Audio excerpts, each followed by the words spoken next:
এক ব্যক্তিকে জাহান্নামের শাস্তি দেওয়া হবে বছরের পর বছর, অনেক বছর, অনেক বছর। কত বছর আল্লাহ ভালো জানেন, কারণ জাহান্নামের উপর থেকে ছেড়ে দেওয়ার পরে জাহান্নামের তলায় গিয়ে পৌঁছাতেই মানে কত হাজার হাজার বছর পার হয়ে যাবে মানুষ জানে না। এত গভীর জাহান্নাম, এত গভীর। এখন পড়তে পড়তে পড়তে একটা জায়গা তাকে দাঁড় করিয়ে দেওয়া হবে, আযাব দেওয়া হবে, আযাব দেওয়া হবে, আযাব দেওয়া হবে।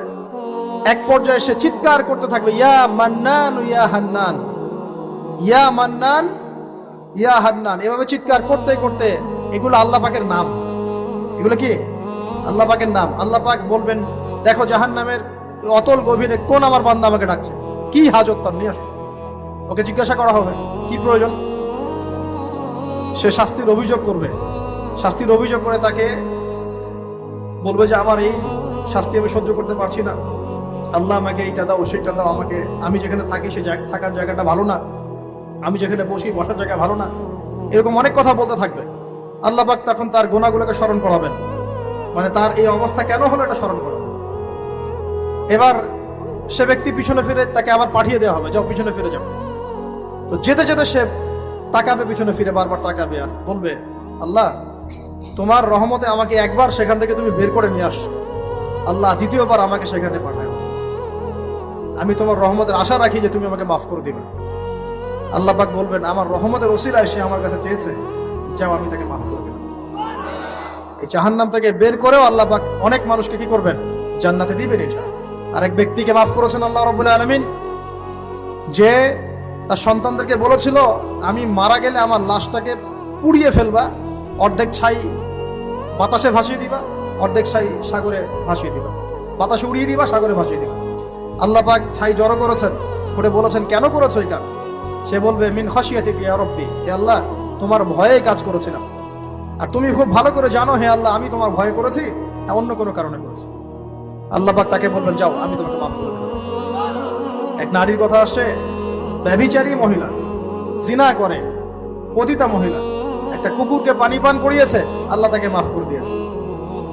আর একজন লোকের কথা আসছে যে তার বন্ধুকে এতটুকু বলেছিল, একজন ব্যক্তি তার বন্ধুকে এতটুকু বলেছিল যে আল্লাহ তোকে কোনোদিন মাফ করবে না, আল্লাহ তোকে কোনোদিন মাফ করবে না। এরকম কথা কিন্তু আমরা অনেকে বলে ফেলি।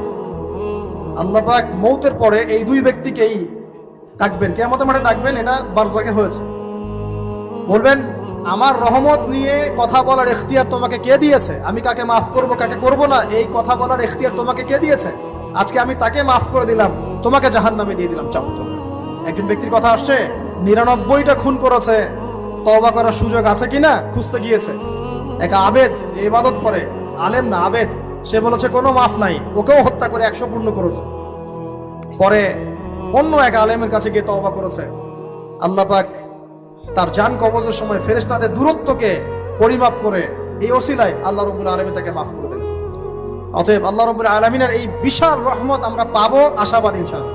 এই কারণে আমাদের প্রথম যে বিষয়টা ফোকাস করতে হবে, আল্লাহ রহমত পেতে হলে আমাদের অবশ্যই বস্তুবাদিতা ত্যাগ করতে হবে। আল্লাহ পাক দুনিয়া পছন্দ করেন না, দুনিয়ার মোহে যারা ডুবে থাকে আল্লাহ এদেরকে পছন্দ করেন। দুনিয়া প্রয়োজন, যতটুকু আমার দরকার আমি করব, যতটুকু প্রয়োজন নাই এই বিষয়টা আমি পেতেই হবে, চাই চাই আরো চাই, হ্যাঁ দু হাতে চাপাও হাত পেতে নাও, ঋণ করে ঘি খাও, এইসব দর্শন ধার ধারবো না আমরা ইনশাআল্লাহ। আমাদের দুনিয়া চলে গেলে যাক, বাকির খাতা পূর্ণ হোক ইনশাআল্লাহ তাআলা। আর এই দুনিয়াতে এসেছি আল্লাহর ইবাদত করার জন্য। শিখলাম, জানলাম, বুঝলাম, ইবাদত মানে শুধুমাত্র নামাজ, রোজা, হজ, যাকাত নয়। এগুলো অবশ্যই ইবাদত, কিন্তু এগুলোই ইবাদত নয়, বরং আমাদের জীবনের প্রতিটা কাজই ইবাদত। আমাদের স্ত্রীর মুখে ভাত তুলে দেওয়া পর্যন্ত, একটা মুসলিম ভাইয়ের সাথে হাসি মুখে কথা বলা পর্যন্ত, মুসাফা করা পর্যন্ত, এভরি সিঙ্গেল ওয়ার্ড যা আমরা এই দুনিয়াতে করি, এগুলো ইনশাআল্লাহ তাআলা ইবাদত বলে কাউন্ট হবে যদি আমরা এগুলোকে 3টা পদ্ধতিতে করি। এক, আল্লাহর সন্তুষ্টির জন্য করি, 2, রাসূলের পদ্ধতিতে করি, এবং হালাল খেয়ে করি। ইনশাআল্লাহ তাআলা আল্লাহ পাক আমাদের সবাইকে এভাবে ইবাদত করার তৌফিক দান করুন।